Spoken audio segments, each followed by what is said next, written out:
Next up, delighted to be able to welcome Rebecca Slack from Sky, who's Insight and Measurement Controller. Rebecca's going to be talking a little bit about how we've partnered with Ipsos and Sky, have partnered together to look at how we can capture a more representative view of Sky content online, specifically looking at that off-platform content that's consumed and the impact that this is having commercially.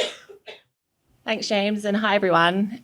Huge thanks to UKOM and Ipsos for putting on this event today, and a particular thanks to whoever put the word driving in the event title, because you've made my Formula One opening slide look really well thought through. I only realised that this morning, but a win's a win, so we'll take that. Anyway, my name is Rebecca Slack. I work in the Insight and Measurement team in Sky Media. Anyone not familiar with Sky Media, we are the commercial arm of Sky. We sell advertising space across all Sky-owned platforms and channels, as well as across a whole heap of media partners from Warner Brothers Discovery, Paramount, Lad Bible, Global Media. Too many to name, but you get the idea. So the topic of innovation, that's one that's really been in Sky's DNA ever since we first launched as a TV channel in 1989. Right through to today, you've seen the likes of Sky Plus, Sky Q, Sky Stream, Sky Glass. But in Sky Media, we've had a real focus over the last few years in driving our digital innovation. Back in 2020, we had the launch of the Sky Video pre-roll offering. Alongside that year, we also opened up the opportunity to activate against Premier League clips on both the Sky Sports website and then started distributing them on YouTube. Over the last 4 years, we've added to that portfolio. We've opened up new content on platforms, so whether that's X, Snap. As recently as this year, we became the first UK partner of the TikTok Pulse Premier programme, lots of alliteration there, which meant that we could then put campaigns against Sky Sports content directly on the platform rather than people having to go through TikTok themselves. We have also innovated by expanding the number of partners that we represent. Started with NBC, our sister company, all under the Comcast umbrella, have since added the likes of A&E, Global, The Overlap, and many more. Perhaps one of the biggest innovations in the digital space, and something that I'm going to focus on the measurement of, is our Sky Publisher Player. So the Sky Publisher Player is a network of websites. I think we're up to about 400 now. Some of our digital sales team are in the audience, so please shout at me if that's outdated. And what that means is we are serving Sky video content across third-party websites all across the web to basically make our content available however and wherever people want to consume that content. It first launched in 2021 with Planet Sport as our first partner. Since then, we've scaled it up. We added Sky News as a genre stream in the back end of 2023. And just to give you a bit of an idea of what that looks like. So somebody would be on the Footballer Insider website, for example. They're scrolling through, reading their content. They then get to a Sky Sports video clip. You'll have an ad served in the pre-roll, and then it will move straight into the Sky Sports content. Just let that play out. Hopefully the ad will finish.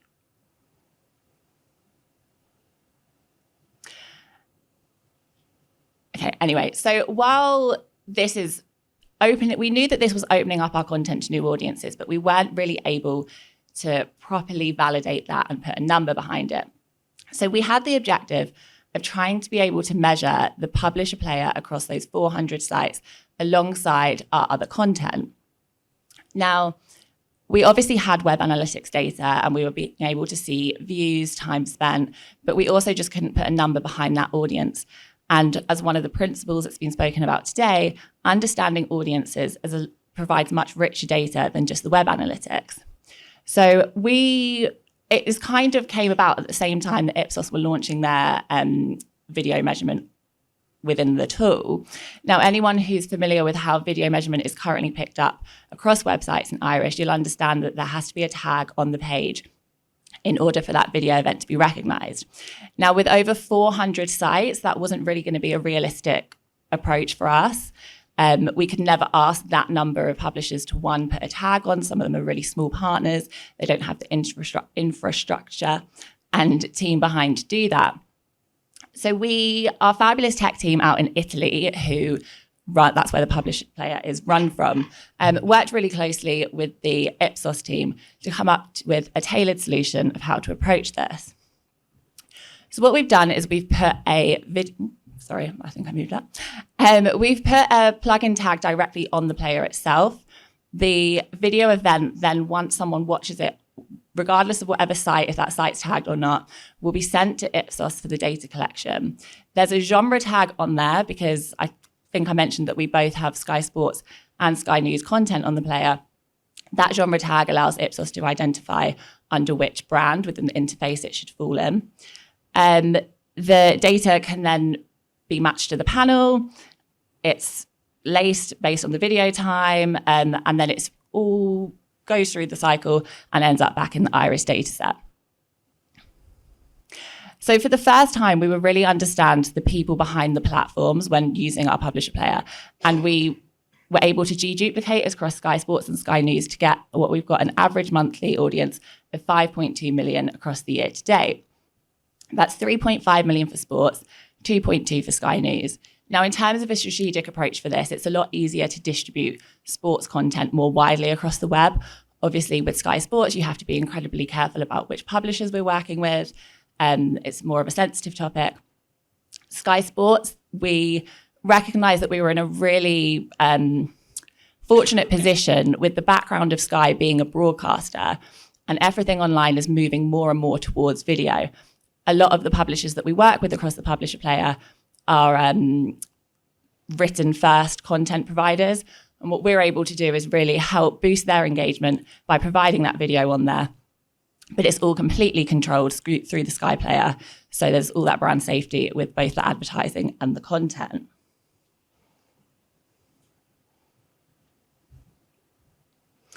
And one of the biggest benefits and one of the reasons why we really wanted to have this within the Iris dataset was understanding whether or not distributing our content in this way was unlocking additional audiences or if we were just reaching the same people again. Now, fortunately for us, it proved that we were reaching additional audiences.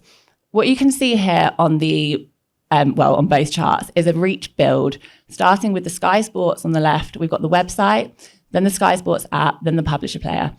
Just a caveat, when I talk about the Sky Sports app, I'm talking about the mobile app. So I'm not talking about long form content across Sky Go. It's not when you're live streaming a full match.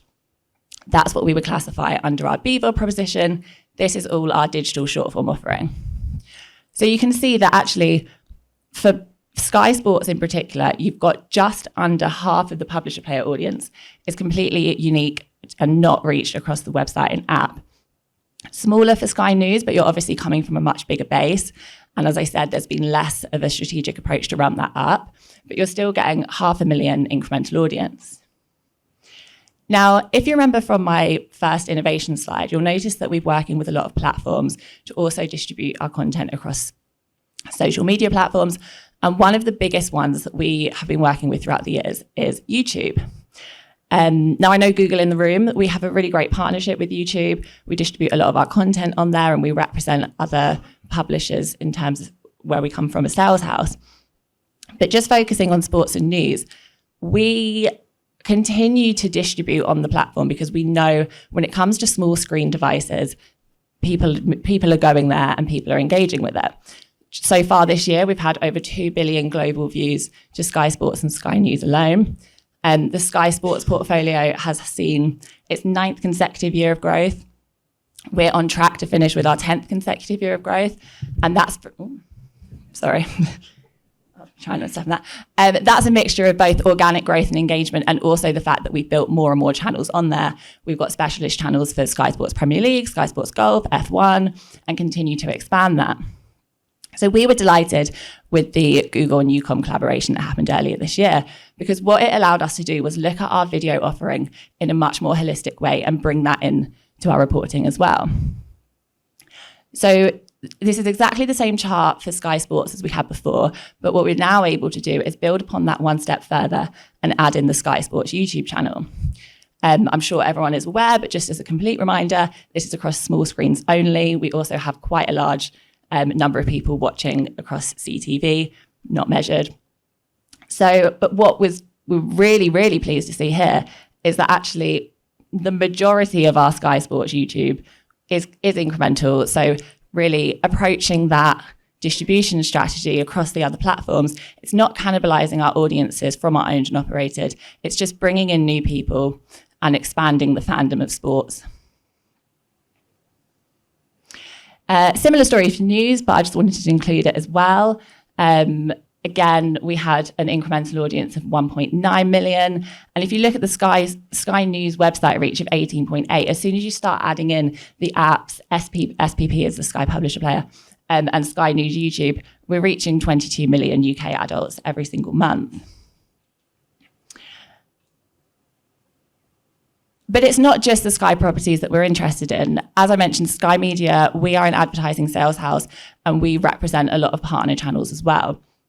It's really important for both us, our partners, and anyone who's running campaigns with us to have a holistic view and recognized trusted source of data. We needed that for our partners so that we're not constantly nagging them for data. It really validates that actually we're measuring apples with apples and can look at all things in one go. So also in terms of just when we are bringing in new partners, again, similar to when we're doing the publisher player or distributing our content through YouTube, TikTok, we want to make sure that we're bringing in new audiences. And that's exactly what we've seen with the likes of NBC. 2 million of that 4.2 is incremental, just under 1 million of Fremantle. And then just to build on that, using the Iris demographic data to understand the different types of people that you can reach with different content. So YouTube data, this is probably the richest source of audience-based data that we have to understand who is using the platform, who is engaging with it. We always knew that it's obviously skews a bit younger than other platforms, but it was really promising to see, particularly for Sky Sports, 15 to 34s, they were making up 42% of our audience. But actually, if you look at the video minutage, they're contributing 75%. So they're being reached and they're really highly engaged with what we're offering. Now, this demographic data, as well as using it in this way, has also fed into other innovative projects that we're working on over in Sky Media. Probably the most important of which is our C-Flight methodology. So if anybody isn't familiar with C-Flight, this is our unified campaign measurement of reach and frequency across video. Now, historically, it's always included linear and BVOD. Barb is now the governing body for C-Flight across linear and BVOD, and we would internally call that broadcaster C-Flight. We also have something called Sky C-Flight. Now, we have an amazing strategic insight team who work on the data behind this. And as soon as we had access to demographic data across more of our digital platforms, we recognized an opportunity to use that to feed into the methodology and try and bring in our short form video proposition. So now, thanks to them all being within Ipsos Iris, we use the demographic data of our owned and operated platforms, YouTube and the Sky Publisher Player. We have the audiences as similar as they are to Barb to work out the viewer VPU model. I won't go into too much detail because that probably would take a solid half hour, and there are people way more qualified than me to do that. But we are now running that. We are now running campaign measurement of reach and frequency across linear, BVOD, and short form video. Let me just make sure I'm going to get these numbers right. Yeah, so we have started to collate well over 100 campaigns. It's too early to give a full rundown of results at the moment because the team are working on it probably literally as we speak. We're aiming for perhaps end of this year or into next year to really build out a norms database and be able to share that with the industry. But initial results are showing that digital is a really effective way of reaching people over and above linear and VOD and not cannibalizing audiences. So that's obviously really promising. So please stay tuned for that. We will be sharing results with the industry on that in, I'm not going to give an exact date, but the coming months. So thank you. That's all from me.